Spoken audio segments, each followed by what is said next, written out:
Хавдрын больниц дээр очиход намайг бол одоо бүр хүмүүс гайхажсэн. Таныг их чинээр оншиж олоход үнэхээр хэцүү юм аа. Одоо хорвоо хавдар гэхэд хэцүү, хортой хавдар гэхэд хэцүү байна гэж. Аппарат бол их хортой байдаг юм билэ. Тэрүүнд оруулах гэх нь би за ерөнхийдөө өөрийгөө харъя даа гэд. Энэ уурагнуудаа угаал гэсэн чи би аяйгүй сайхан болоод эхлээд их гатдаг байсан. Сүүлдээ сайхан болоод би ч одоо илэг дэлүү зүсний асуудалтай болоод бас дэлүү бол одоо ер нь таны энэ дэлүү бол нэг талдаа маш их усжилттай. Ер нь болохгүй бол та хагалгаанд ороо гэж. Тэгээ би өөрөө яагаад ч юм дээр хагалгаанд нэг орё гэж бодоагүй. Одоо ер нь хүмүүс л намайг хараад гайхажсэн.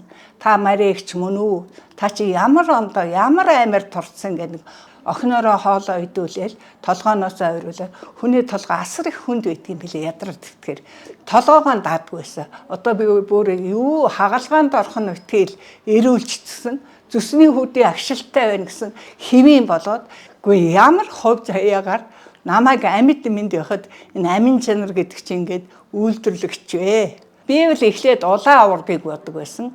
Дараа нь бол доозоо нэмээд ногоон уурга уудаг болсон. Энэ уурга бол одоо өстө шүтэж уудаг.